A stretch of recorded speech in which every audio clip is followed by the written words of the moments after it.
el principal, el tema que más preocupa a los ecuatorianos en el año 2011 es el tema de violencia e inseguridad. Hace un minuto, pues nuestros invitados plantearon algunas dudas y cuestionamientos a la gestión del Gobierno Nacional. Ministro, pues su turno para poder responderles. Para poder juntar un poco la preocupación de Fernando Carrión y la autora Ojeda, es saber, bueno, primero, si después de estos 5 años de pensar, planificar y organizar, digamos, la casa, ya podrán realmente empezar a ejecutar este plan para poder empezar a sentir ya en las calles, digamos, en el día a día, en la ciudadanía, los efectos de esta buena planificación. Bueno, gracias, Janet, por calificar así nuestra planificación. Esperamos que sea una buena planificación. No hay planificación buena si esto no produce resultados. Exactamente. Pero es evidente que no queremos dar la lectura de que al haber lanzado estos planes se ha tomado 5 años del gobierno en planificar. No es esa la lectura. Ustedes saben perfectamente que el gobierno en lo que ha invertido en tema de la policía es diametralmente opuesto a lo que gobiernos anteriores lo hicieron. Es evidente que cuando el gobierno llega, encuentra una policía, Janet, y esta es una realidad que puede dar cuenta cualquier policía, sin siquiera armas de dotación para toda la policía, sin los equipos de comunicaciones suficientes, ¿no? Entonces, por favor, es evidente que los espacios presupuestarios que el presidente asignó no han sido ocupados en su totalidad. Y esto refleja una mayor falta de capacidad organizacional en la propia policía, que tiene que hacer una planificación estratégica y no necesariamente una lista de compras.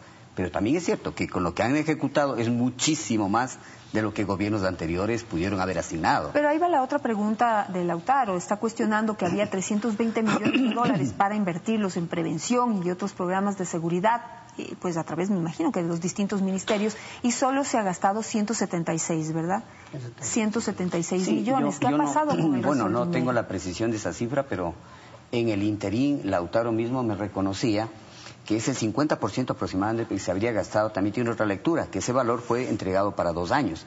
Pero lo importante es que no ha habido una limitación presupuestaria. Es cierto, esto conmina, incentiva a una mayor velocidad de gasto, ¿no?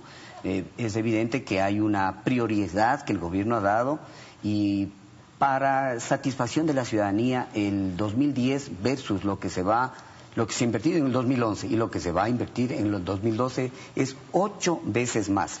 Yo tengo esas cifras, son datos que estimulan de que 8 veces significa 680 millones en todo el sector de seguridad. Para el próximo año. Para el próximo, está 8 veces más que el presupuesto del 2010, para el próximo año. Entonces aquí ya escuché algo que decían que para qué tantos ministerios. Bueno, estos ministerios siempre existieron y los que no han existido son orgullo de un país que, por ejemplo, el tema de riesgos lo elevó a categoría de un ministerio de Estado, como es una Secretaría Nacional de Gestión de Riesgos. Los ministerios siempre los han habido, pero ahora estamos articulando un plan que está financiado, proyectos. Esto es importante, no se trata de lista de compras. Entonces yo sí quiero en eso enfatizar que hemos sido muy exigentes con que se hagan las cosas más rápidos, pero esto en términos comparativos es muchísimo más que lo que la policía recibía. Hay un acumulado lamentable con la institución policial. Esta policía que no tenía ni siquiera condiciones dignas de trabajo. Recordemos. Y que ahora se ha mejorado muchísimo. Y que se ha mejorado sustancialmente. Y se va a mejorar muchísimo más. Sí, vamos con los resultados. Y Fernando, quisiera su opinión ahí. Usted ha sido, por ejemplo, muy crítico en ese sentido, ¿no? Se ha invertido, y creo que eso se ha dicho en muchos, incluso editoriales, opiniones, que se reconoce esa inversión que ha habido del gobierno nacional en dar una mejor dotación a la policía, en comprarles carros, armas, chalecos, uniformes, es decir, los elementos básicos que no tenían para poder luchar contra la delincuencia que ahora vemos que está armada hasta los dientes. Hablemos de la calidad de gasto, porque vemos que ha habido esa inversión, pero resultados. Bueno, yo creo que ese es el tema principal. No se puede medir exclusivamente una gestión a partir del incremento de recursos. Esa es una variable. Lo que hay que hacer es una evaluación de la calidad del gasto. En general, en América Latina, y no me refiero en este caso al Ecuador, hoy día el sector seguridad tiene ingresos mucho más altos de los que tenía, pero desgraciadamente, y por evaluaciones hechas por Naciones Unidas, esa calidad del gasto no está produciendo los resultados que tenemos. La tendencia, por lo menos medida por tasa de homicidios, sigue creciente. Por ejemplo, yo no había leído el dato porque no he leído todavía el plan, de que estamos con una tasa de 19 homicidios por 100.000 habitantes. Yo estimo que es un poco más alto, pero de todas maneras, ¿qué es lo que nosotros tenemos? que se ha sostenido esa tasa, o se ha elevado mínimamente esa tasa, porque estaba en 18 algo, pero con esta cantidad de recursos que nosotros tenemos, lo que hemos logrado es sostener. Entonces, algo está pasando. Por ejemplo, a estos datos que nos da el ministro, de los 600 y tantos millones de dólares, que significarían 8 veces el crecimiento. Yo tengo el dato, por ejemplo, del presupuesto de la policía para el próximo año, ya pasó los 1.000 millones. Y tiene incluso una partida presupuestaria aparentemente incluso superior a Fuerzas Armadas. Entonces, yo creo que sí, que está muy bien que se destinen esos recursos, porque se requiere, pero habría que ver cómo se está gastando. Perfecto. Lautaro Ojeda, ¿cómo ve usted la calidad del gasto? ¿Es esa una de las causas de este incremento de la violencia que hemos sufrido, sobre todo en este año? En efecto, yo haría ahí una distinción que políticamente es importante. El gasto en infraestructura es un gasto, entre comillas, rentable políticamente en términos inmediatos. Es decir, yo inauguro UPCs, etcétera, ¿no es cierto?, con todas las ceremonias del caso. Pero en cambio, el gasto o la inversión en prevención es de mediano y largo plazo, lo mismo que de conocimiento. Ahí veo yo dos aspectos que realmente son difíciles de manejar políticamente, porque, por ejemplo, prevención respecto de los jóvenes, ¿no es cierto?, de la delincuencia juvenil. Eso no es cuestión de inaugurarlo ahora y después de 4 meses decir, están los resultados. Por ejemplo, el tema de pandillas. Eso es un proceso que puede llevar realmente mucho tiempo, pero que no es inaugurable inmediatamente. El conocimiento, yo vengo insistiendo permanentemente el gran déficit digamos, acá de la seguridad, que es el tema del conocimiento. Yo realmente hago alguna comparación, no con países realmente europeos, ¿no?, sino latinoamericanos, Chile, Colombia, ¿cuánto han invertido con universidades realmente en conocimiento? Quisiera saber desde la, perspectiva ciudadana, qué es lo que ustedes han podido recoger sobre qué opina la ciudadanía. O sea, realmente ha habido una inversión importante que se ha hecho en la Policía Nacional, al igual que en otras áreas de seguridad, pero pues en la práctica la percepción de la gente no cambia. La inseguridad sigue siendo el problema que más les preocupa, que más les afecta. Por supuesto que sí. Claro, el presupuesto es muy importante, pero habría que conocer en qué se va a invertir y tener una agenda, conocer la agenda de inversión de todo ese presupuesto. Se habla, por un lado, al inicio del gobierno del señor Correa, de 320 millones de dólares para la policía. Se habla de que la policía está dotada, pero doy el caso del UPC que funciona en la Mariscal, en el centro norte de Quito, en donde hay 15 policías en ese UPC y tienen 2 radios, y las 2 radios para comunicarse están dañadas. Eso pasó ahora en las fiestas de Quito y es absolutamente cercano a nuestra realidad. Sí me preocupa que no solamente se coordine entre los ministerios y las secretarías que son parte del Poder Ejecutivo. ¿Qué pasa con el sistema judicial? ¿Qué pasa con la Fiscalía? ¿Qué pasa con la comunidad? Es decir, estamos dejando de lado los actores importantísimos que somos la gente, que somos los que sufrimos la desprotección de parte del Estado. Estamos dejando a un lado importantísimo el tema del sistema judicial. La impunidad es una de las grandes causas de que exista o se profundice el problema de la delincuencia. ¿Qué pasa con la investigación? Es decir, ya la investigación tiene que ser científica, preparada, y para eso se requiere, por supuesto, presupuesto y la decisión de hacerlo. ¿Qué pasa con los municipios? Que de acuerdo al nuevo Código de Ordenamiento Territorial deberían ser las entidades coordinadoras de la lucha o del combate contra la inseguridad ciudadana a nivel local. Empiezo con esa respuesta, ministro, para terminar este bloque, si lo podemos hacer lo más concretamente posible. Dentro de este plan integral ya está contemplado el tema de justicia, el tema de municipios, el tema de todas las entidades. Así es. ¿Cómo funcionará en la práctica? Bueno, el pueblo ecuatoriano dio un espaldarazo a una transformación de la justicia que está rompiendo paradigmas. A muchos no les gustará, pero es evidente que lo que se ha hecho en estos meses es algo impresionante. Y pretender nueva infraestructura, nuevos funcionarios, nuevas leyes en el corto tiempo es algo que realmente el ciudadano lo tiene que ver y lo va viendo, va avanzando, porque evidentemente, como se ha dicho, la impunidad, Janet, es algo que el espíritu de los ciudadanos. Es decir, que realmente no haya quien le defienda o que cuando la policía ha hecho su rol, su papel de captura, luego al poco tiempo son liberados. De eso el hemos reto hablado. Entonces, y la cuenta pendiente es que de esta transformación que se está haciendo en la justicia, los nuevos jueces sean jueces no solamente derechos los jueces, que puedan responder a todas estas inquietudes ciudadanas. Sino también el cambio en la fiscalía, el cambio en los operadores de justicia, el mejoramiento en la policía judicial, el fortalecimiento de nuevos estamentos universitarios para investigación del delito. Lo hemos dicho muchas veces. El código orgánico está pendiente en la Asamblea. Cada uno tiene su parte. Yo sé que no puede ser perfecto, pero por favor que los asambleístas lo corrijan, lo aumenten, pero que aprueben un nuevo código orgánico de las entidades de seguridad donde nace realmente una policía fortalecida. Una policía que tiene un estamento que complementa el trabajo de la policía judicial, donde universitarios de tercer nivel pueden dedicarse también a investigar el delito. Yo quisiera, Janet, que me dé una oportunidad. Aquí he traído coincidencialmente la tasa de homicidios en la región. Y este no es un dato nuestro, ¿no? Este es un dato que lo publica la Comisión Interamericana de Derechos Humanos. Sí, lo podemos mostrar a esa cámara de allá. Lo podemos mostrar aquí, ¿no? Entonces, fíjese usted cómo aquí aparece el Ecuador con 14.59, Colombia con 38.36, la tasa de homicidios, Perú con 11, Bolivia con 12 y México con 22.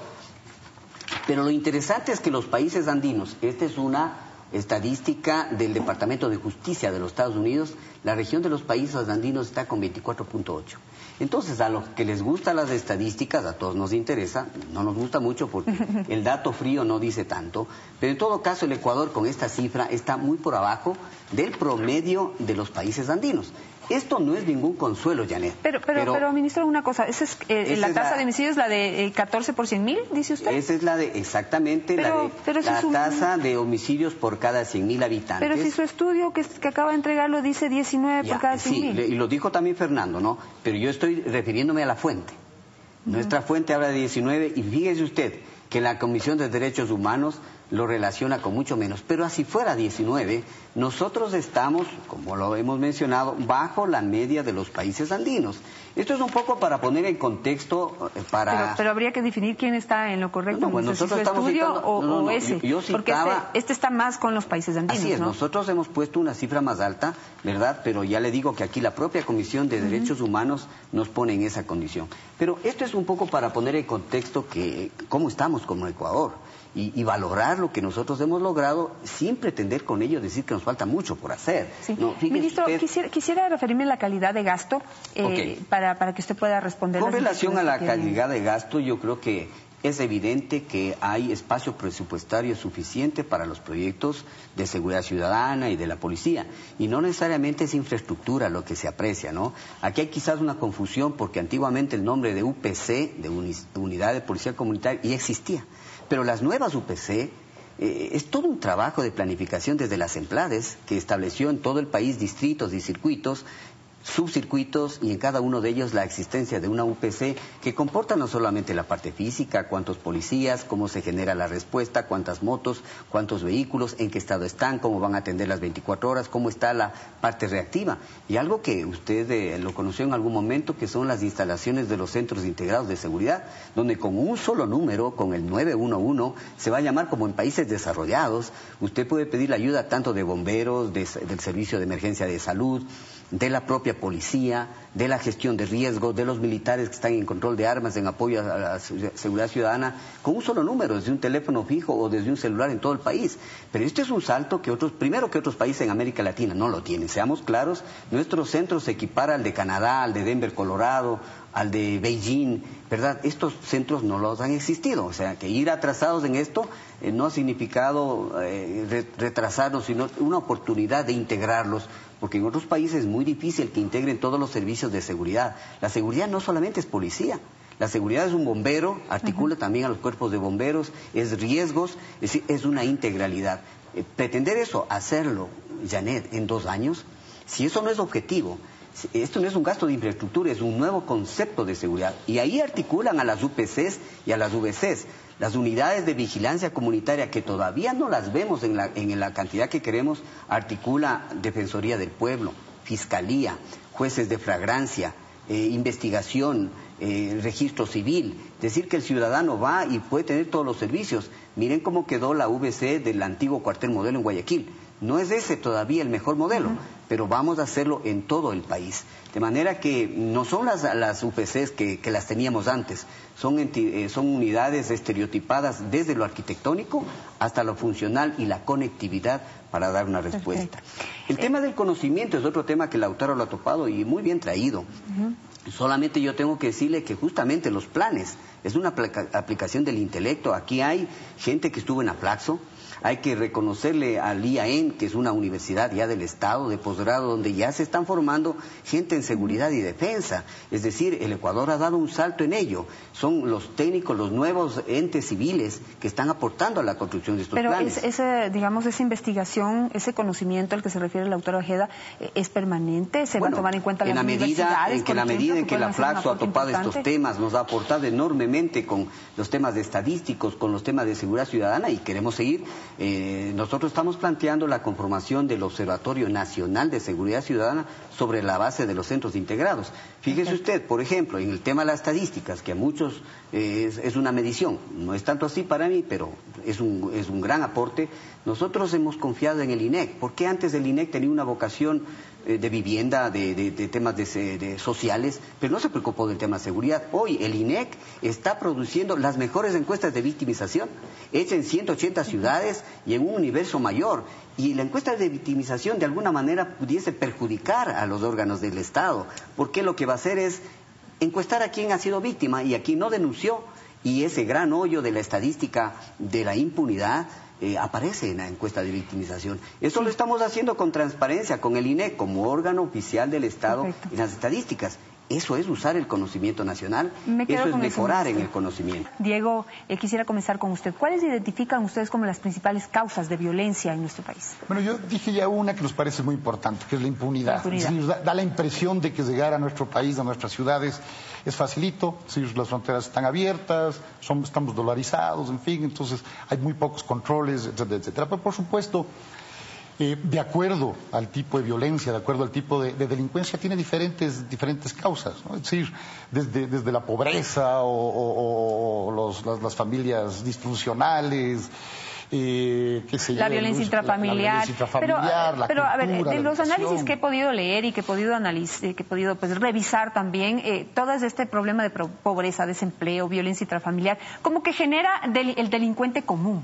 Pero el tema de la violencia que estamos viviendo en este momento es la violencia organizada, es la delincuencia organizada. ¿Cómo lo ve la ciudadanía? ¿Qué percepción tiene? Justamente lo que yo le digo, es decir, vienen y además podemos notar que hay ciertas épocas del año en que tenemos tipos de delincuencia, por ejemplo, los robos, asaltos, y sabemos, por ejemplo, en la ciudad de Quito, que en las épocas de fiestas, en las épocas de Navidad, nos llegan por todo lado, desde nacionales hasta extranjeros. Las fronteras abiertas considera que es un problema. Pero sí, cuando uno va a ver las estadísticas frente al número de detenidos, los extranjeros son muy pocos. Eso es también como un mito, un prejuicio, ¿no? Que así se está creando. Yo creo que ese es lo peligroso de tener esa percepción, ¿no? Es decir, empezamos a pensar en que tiene que implementarse la pena de muerte, aparece la xenofobia, etcétera, etcétera. Pero yo creo que es la falta de control. La creación de UPCs, la dotación a la policía de armas, de vehículos, el nuevo presupuesto que hay, los estudios, la planificación que se ha realizado. Dentro de todo eso, ¿cómo se está tomando en cuenta la delincuencia organizada? De todo eso está el narcotráfico, está el lavado de dinero, pero eso no se combate con UPCs.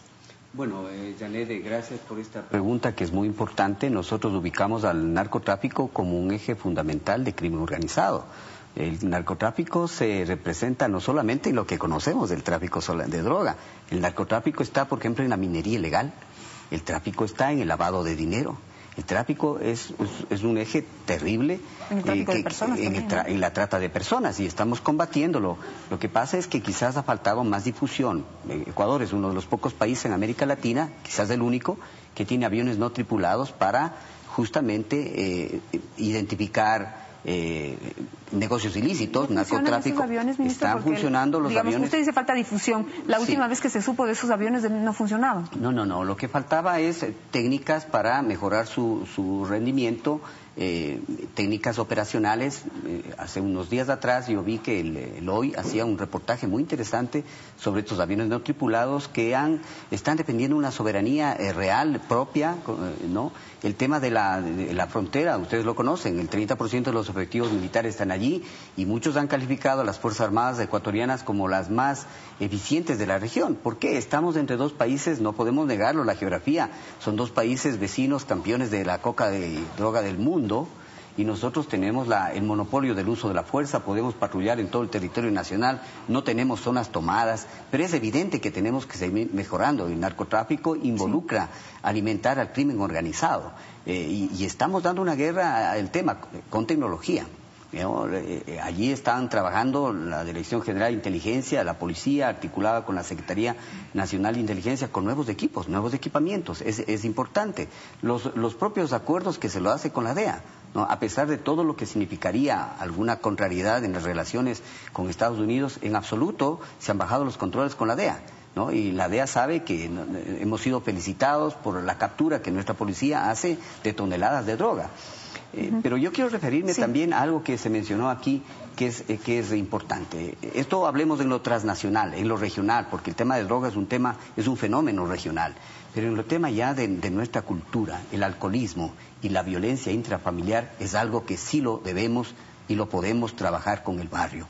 El tema de la visión de una policía comunitaria en las UPC no es solamente darle un edificio nuevo, es que el policía tenga un lenguaje mucho más directo con su barrio y que sea un indicador entre los dos, o sea, sepa cómo recibió el barrio y cómo lo deja en el tiempo que va a ser un policía comunitario.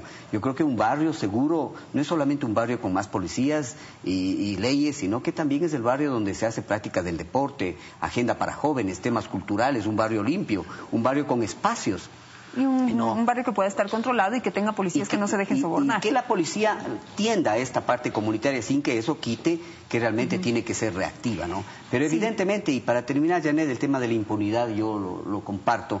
La impunidad es algo que a la acera, ¿no? Y por eso es que tenemos que trabajar en los nuevos operadores de justicia, los mejores fiscales, los mejores jueces, la mejor investigación. Juntos yo creo que vamos a terminar o vamos a disminuir notablemente lo que el ecuatoriano más se queja, que es la impunidad en los temas de la justicia. La doctora Ojeda, fuera de los que hemos dicho, ¿qué otro factor usted identificaría como causa de violencia en nuestro país? A ver, yo creo que hay, yo diría, dos niveles, uno estructural y otro coyuntural.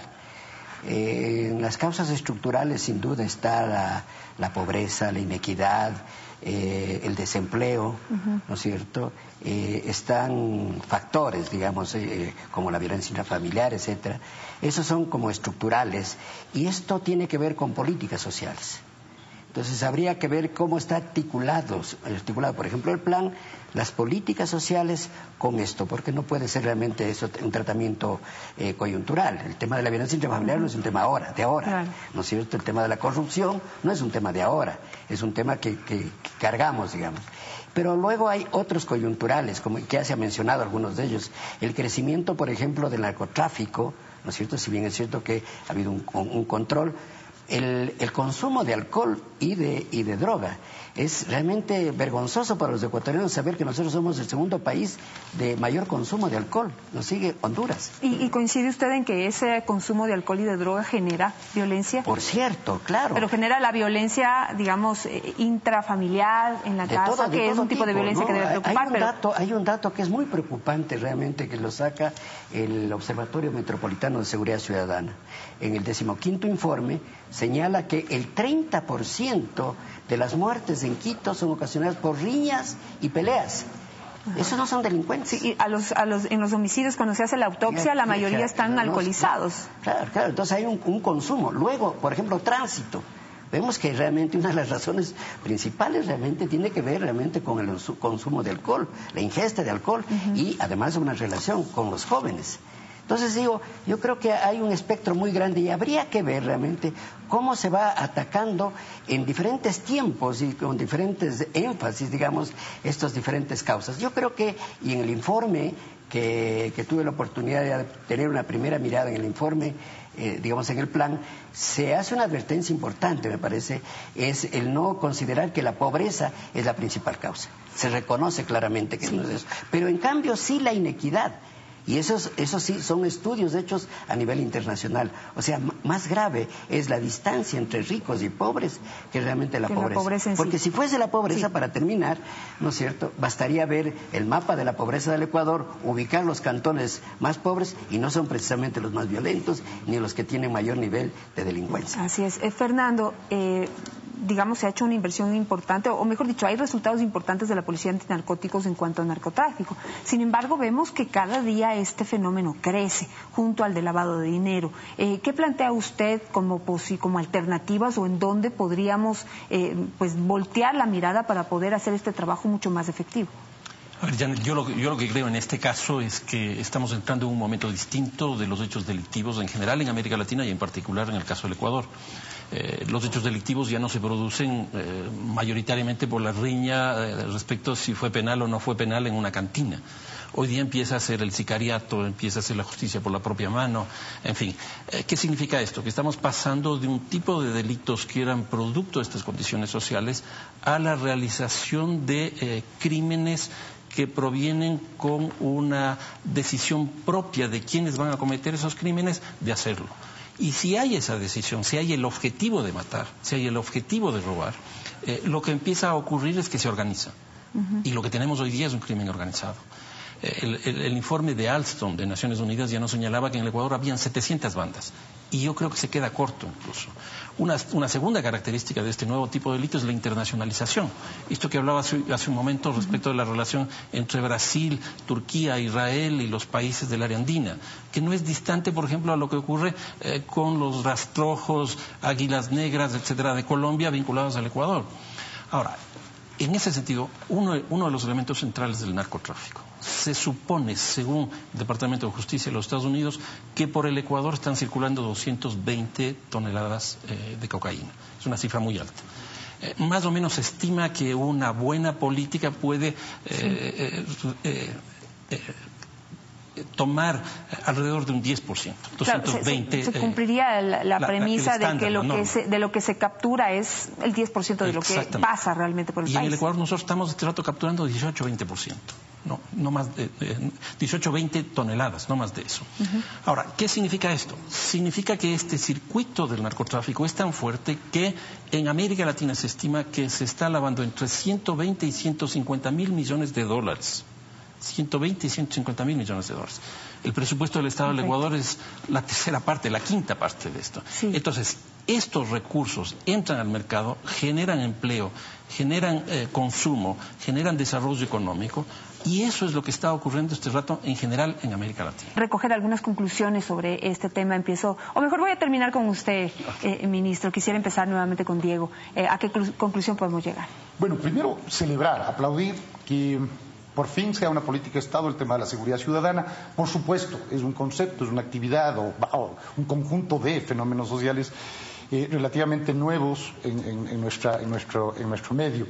Sin embargo, como localista, yo sí creo que deberíamos pensar en fortalecer la actividad de los municipios. Hoy por hoy, ya a través de la Constitución, del Código de Ordenamiento Territorial, en el caso de Quito, que no solamente es un derecho del ciudadano tener protección, sino que lo convirtieron también en un servicio a través del cobro de la tasa de seguridad ciudadana.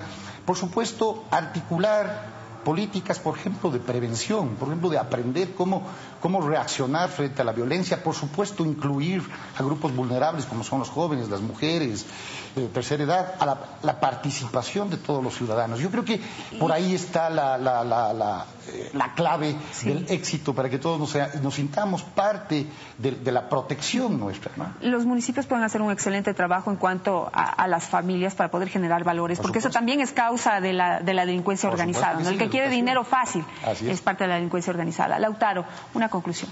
A ver, yo quisiera puntualizar 4 aspectos. Primero, coincido con Diego en la importancia que tiene realmente el haber publicado finalmente este plan, que se constituye realmente un referente. Y sobre esto quisiera, yo sí, y creo que me imagino que está previsto por el Ministerio una gran difusión para que seamos los ciudadanos los que hagamos una veeduría realmente permanente de si realmente se cumple ese plan o no. Segundo, no se ha destacado acá una cifra que para mí es muy preocupante, que es la cifra negra.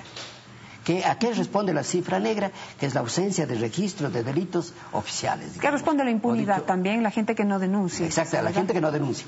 Pero eso es muy grave. Yo tengo el dato, el último de la segunda encuesta, dice, en cuanto a la mayor cifra, digamos, la cifra en general es de 92%. Y la mayor cifra negra está en Chimborazo, 93.5, Santo Domingo de los Áchilas, 93,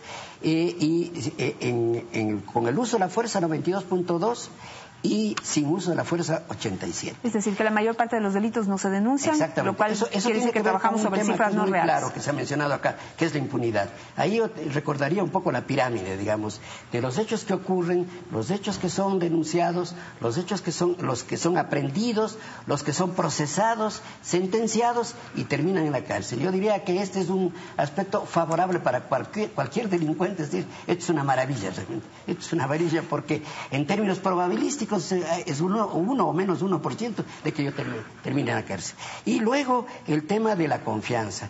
La última encuesta, esta hecha por la Universidad Central, es muy preocupante en cuanto a la confianza. ¿Cuáles son desconfiables de acuerdo a eso? La Policía Judicial, el Ministerio de Justicia, Fiscalía y el Consejo de la Judicatura. ¿Y cuáles merecen la mayor confianza?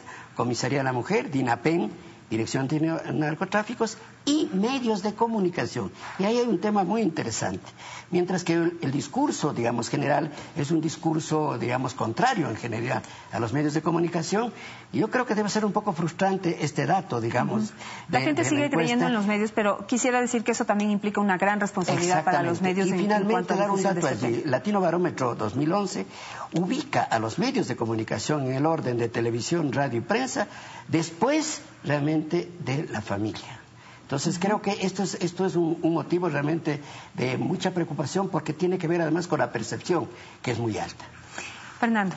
A ver, dos cosas. Una primera, la encuesta de victimización que fue difundida por el municipio nos señala que el 82% de los delitos no se denuncian.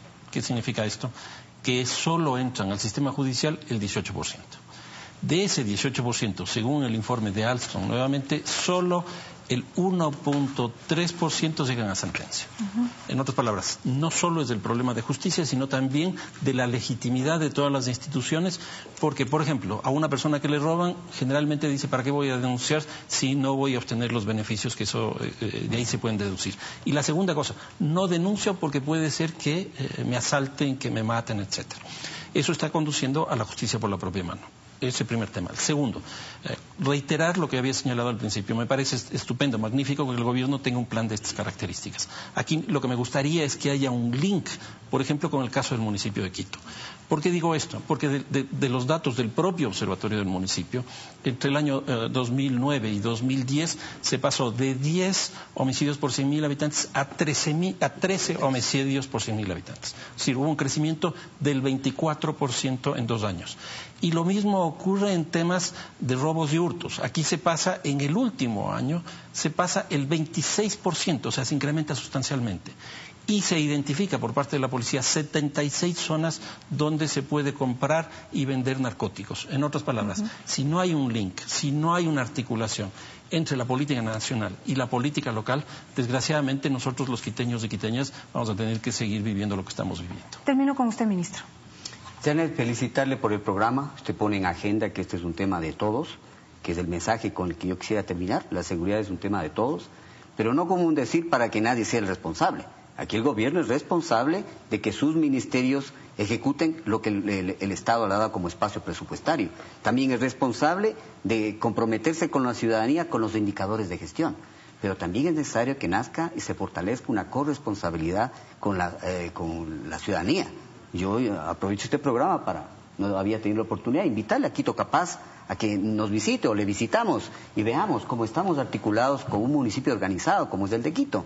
Evidentemente que hay mucho por hacer, pero ante todo esto tiene que nacer la solidaridad, Janet. Tenemos que empezar a medir a la seguridad de otra óptica. No solamente son las estadísticas que son tan útiles, no, pero todos tenemos que articular. Creo que hay que informar de la manera como se está haciendo en este programa, en una forma positiva. Creo que hay que ir descartando ese amarillismo en el tema delincuencial, que es una morbosidad que no construye seguridad. Ahí, por ejemplo, hay un rol importantísimo de los medios en esto que ustedes mismos llaman la percepción, pero que nosotros creemos que más son realidades para el ciudadano, que el ciudadano pueda ir a hacer un deporte tranquilo, que no le asalten en la calle, que no le roben el celular. Es una tarea de todos, de la parte oficial, y activando la metodología que nos da la academia. La academia que nos indica que hay una metodología que está conformada por los consejos provinciales de seguridad ciudadana, por los consejos cantonales de seguridad, por los consejos parroquiales. Si todos cumplieran como esta obligación, gobernadores, alcaldes, prefectos, presidentes de las juntas parroquiales, Estado, ciudadanía, medios de prensa, créame que esto lo podríamos cambiar mucho más rápido. Muchísimas gracias a todos ustedes por estar en esta mañana, pues compartiendo con nosotros sus pensamientos, sus estudios sobre el tema de seguridad, que pues ya ustedes lo verán. Vamos a presentar pasado mañana un resultado sobre las encuestas que ya las he revisado, y el tema de delincuencia, es el que más preocupa a los ecuatorianos. Gracias, ministro, por su apertura, por aceptar venir pues a hablar abiertamente, ampliamente sobre este tema que nos preocupa a todos y ponernos a enterar de qué es lo que está haciendo el gobierno en este tema. Espero que el 2012 sea ya un año en donde podamos evaluar resultados y no tengamos que hablar solo sobre pendientes.